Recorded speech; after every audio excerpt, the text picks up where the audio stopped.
Please subscribe to our channel for exclusive content on the world's most exciting cars builds, in-depth assembly guides, tips, and guides for beginners.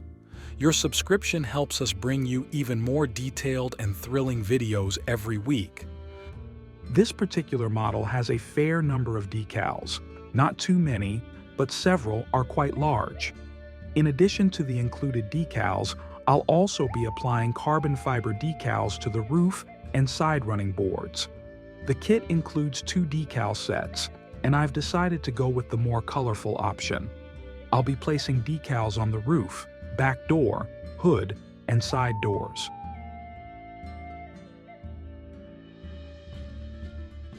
To ensure smooth application, I've sprayed a clear coat over the car body. I prefer to use Mr. Hobby's ClearCoat for this, typically opting for a gloss or semi-gloss finish. Decals adhere much better to a smooth, even surface, and the ClearCoat makes it easier to slide them into position. The product is self-leveling, which helps eliminate any roughness on the surface. I apply 2 coats of clear. First, a light mist coat. After about 10 minutes, once it becomes tacky, I follow up with a second, slightly heavier coat that will self-level for a flawless finish.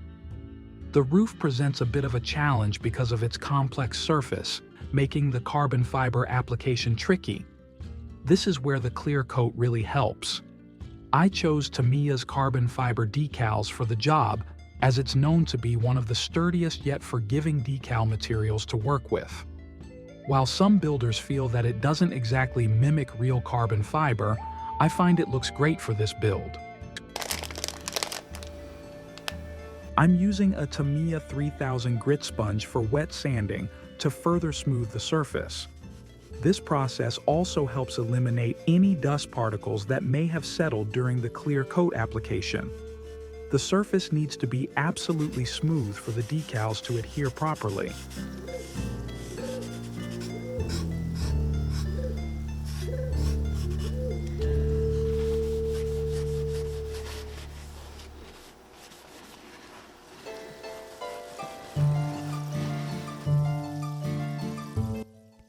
The carbon fiber decals will be applied to the roof, and I'll align them directionally to not only improve the appearance, but also make the application easier on the complex surfaces. I'll also be applying carbon fiber decals to the side running boards. I created templates for these areas before starting the painting process, which is a much safer approach. The trim around the wheels and the lower part of the bumpers will be painted flat black, matching the real-life version of the car.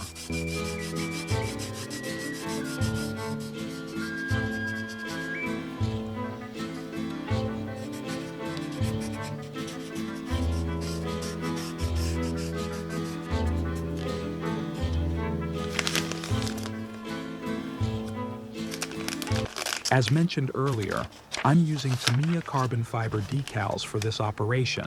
These are my go-to decals for challenging surfaces. Here's the template I created earlier.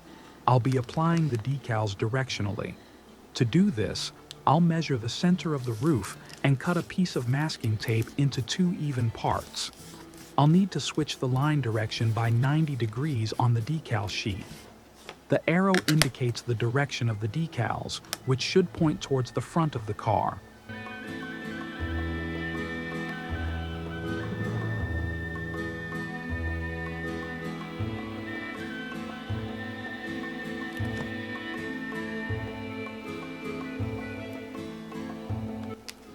It's important to get a perfectly straight cut, because the 2 halves will meet at the center of the roof.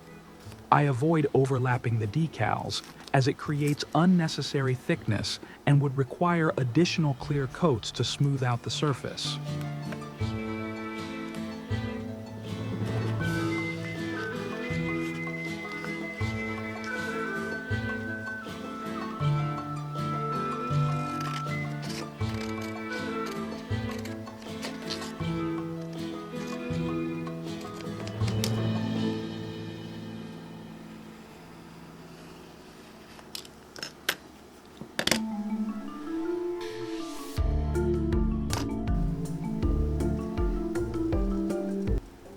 Always use a fresh blade to ensure precise cuts.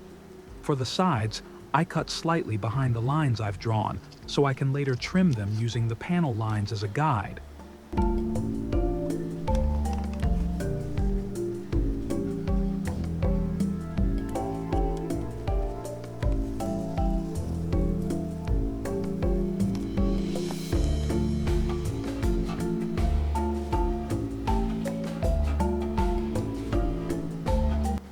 For the Tamiya carbon fiber decals, I'm using Tamiya Mark Fit Strong decal solution, both underneath and on top of the decals. I avoid microscale microsol during initial application, as it's too strong for these decals and can damage them if not applied perfectly. However, I do use microsol at the very end, once the decal is firmly in place. It helps stretch the decal slightly where needed and removes any possible wrinkles. The combination of Mark Fit Strong and microsole usually delivers outstanding results, allowing you to apply one large piece of decal on complex surfaces, which is often not possible with other brands. Tamiya's Mark Fit Strong softens the decal just enough to achieve the right amount of stretch. With the help of a brush, cotton swabs, warm water, and a fan, the result is consistently impressive.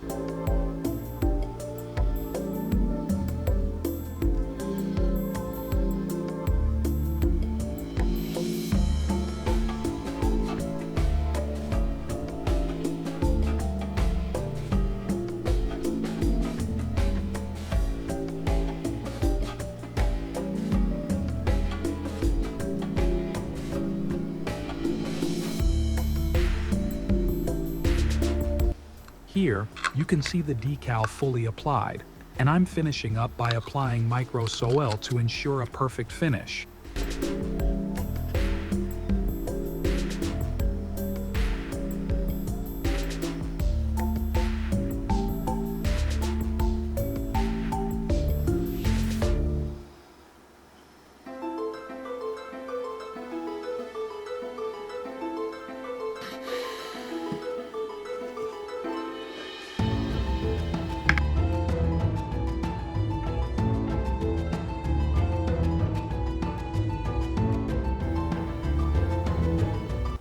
Here is the second half of the template, which I'm applying to the decal sheet at a 90-degree angle.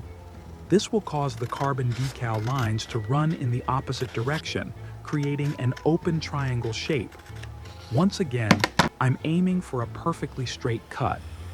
I'll need to align both sides of the decal without overlapping, ensuring the lines meet to form the perfect triangle shape.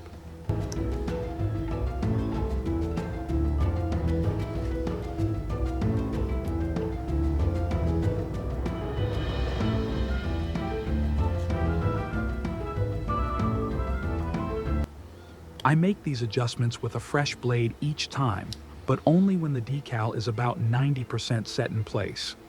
If the decal is still too wet, there's a risk of tearing it. But if it's fully dry, it becomes almost impossible to remove the cut piece. After cutting, I gently press the edge into the panel line using a brush and cotton swabs.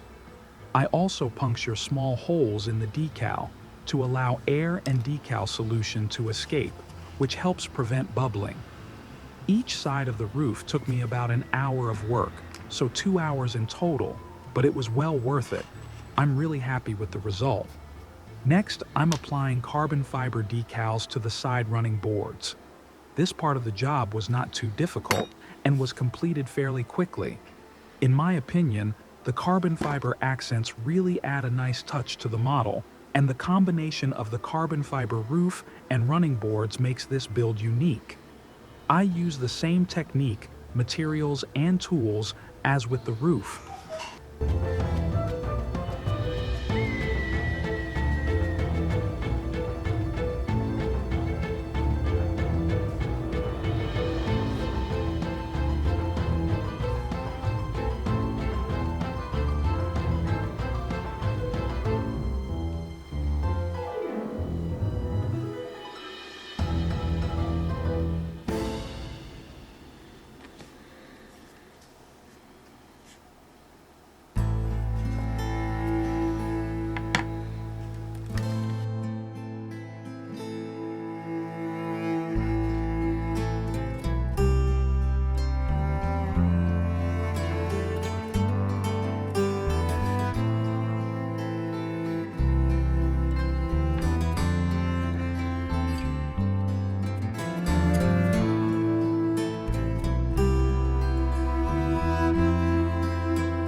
The roof has a continuation piece that could potentially be installed and glued already, but since I was applying carbon fiber decals to the roof, it helped to keep that piece separate until now.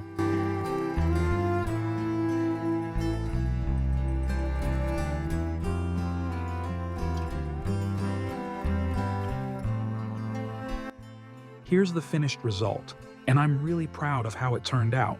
Hopefully, you'll like it too.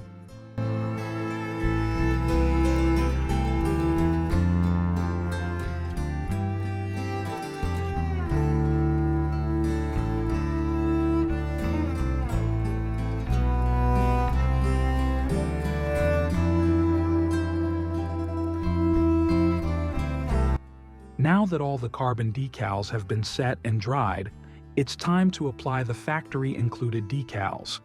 I started by carefully cutting out the smallest decal. My usual method involves using microset with warm water, followed by microsol once the decal is about 90% set. However, this turned out to be the wrong technique for this particular set of decals. When I gently pressed the decal with a cotton swab, it started to split and break, indicating it wasn't soft enough yet. Applying microsol at that stage would have made it too soft and potentially ruined the decal. Fortunately, I was able to repair the broken piece by carefully repositioning it. For the second decal, I decided to leave it in the warm water for a little longer, but unfortunately, I encountered the same issue. A small piece broke off. At that point, I decided to put the microscale products aside and switch to Mr. Mark Setter and Mr. Mark Softer by Mr. Hobby. This method proved to be much more effective. I applied Mr. Mark Setter first, then immediately followed with Mr. Mark Softer on top of the decal, repeating the application a few times before attempting to touch the decal with a cotton swab. I waited for the decal to show slight wrinkles, a sign that it was softening and ready to be worked with. I also made sure to slide the decals directly into place rather than moving them with tweezers, as they could easily break with too much handling. Were these bad decals? Not necessarily, but they felt like the older style decals I used to work with. Perhaps I've gotten a bit spoiled by more modern decals and forgot some of my older techniques. In the end, I finished off the decals with microsol once they were about 95% set, which helped to smooth out any remaining wrinkles.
I'm particularly happy with how the decals on the mirrors turned out.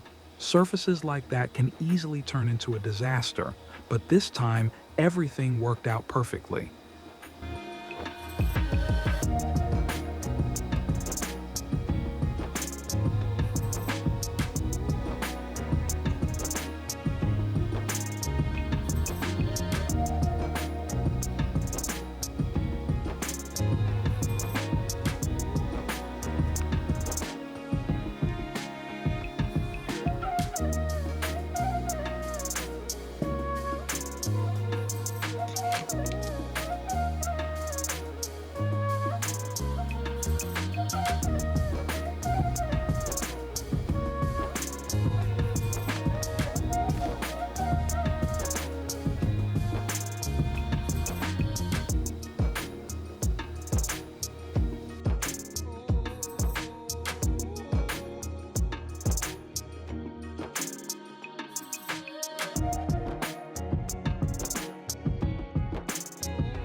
Now that all the decals are applied and fully dried, it's time to use panel line accent color.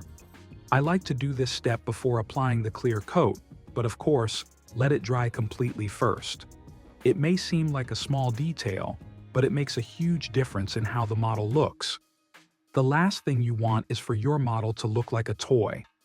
If you look at a real car, you'll notice the rubber seals, often called weather stripping, along the doors, trunk, and other joints. These seals serve important purposes: waterproofing, noise reduction, protection from dirt and dust, temperature regulation, vibration dampening, and maintaining structural integrity. These rubber seals create dark lines between joints, and applying panel line accent color simulates that look on the model. Panel line liquid is essentially oil-based paint diluted with mineral spirits to a water-like consistency, which allows it to flow easily into the panel lines that were deepened with scribers. I'm not worried about any excess drops since they can be easily removed with mineral spirits or Tamiya X20 oil-based paint thinner once the paint dries. I use cotton swabs to wipe away the excess paint, changing the swab frequently and going over it again with a clean one until everything is neat. Since it doesn't react with lacquer-based paints, it's a pretty safe and reliable process.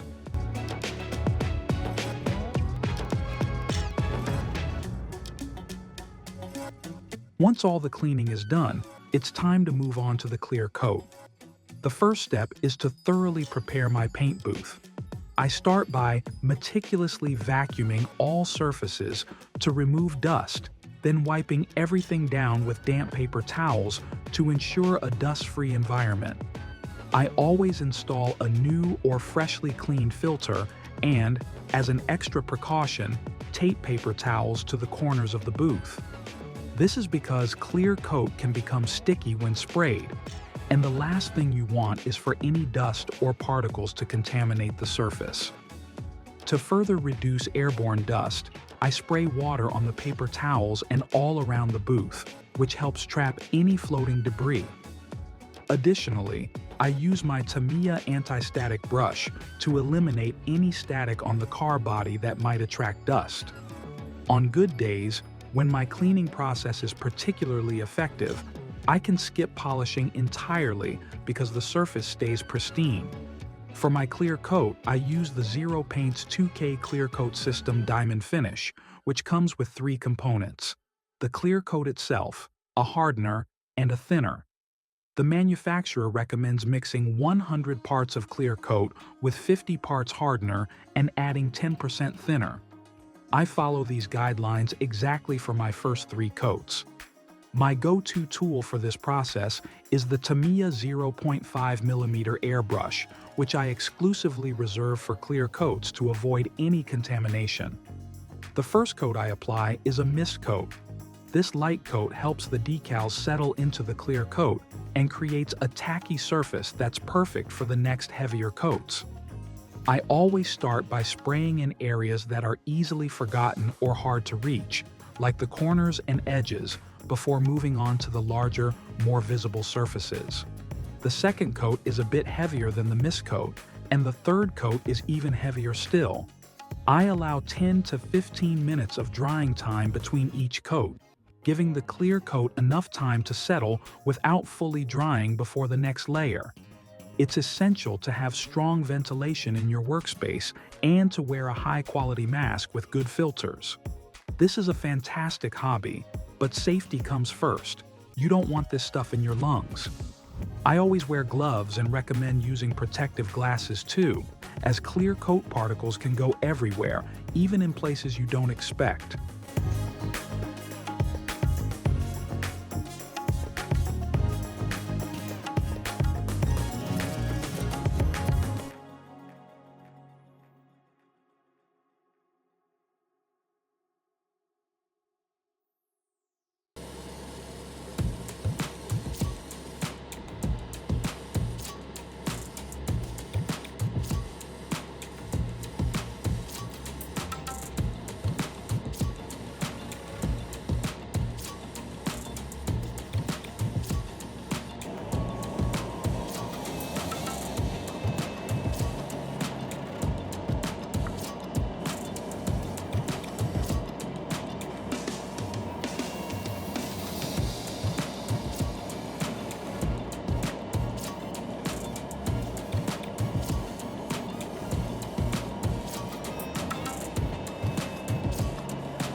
After applying the initial 3 coats of clear, I adjust the mixture by adding 10 to 20% more thinner.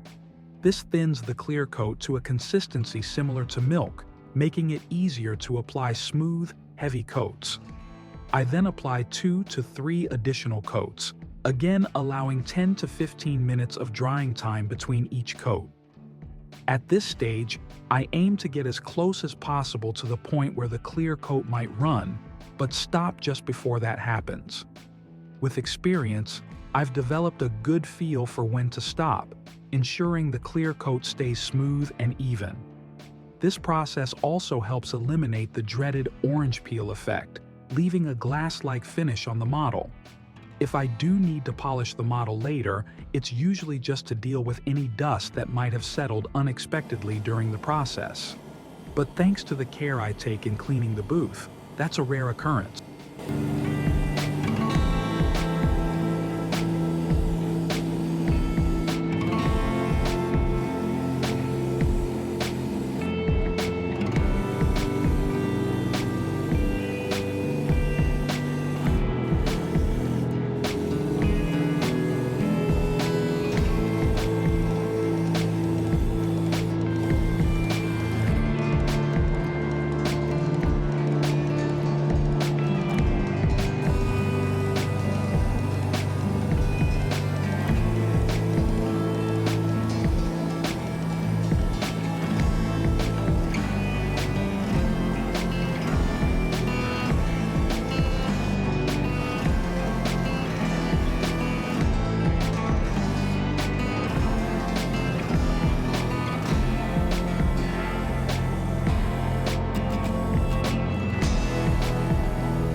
The clear coat turned out really well.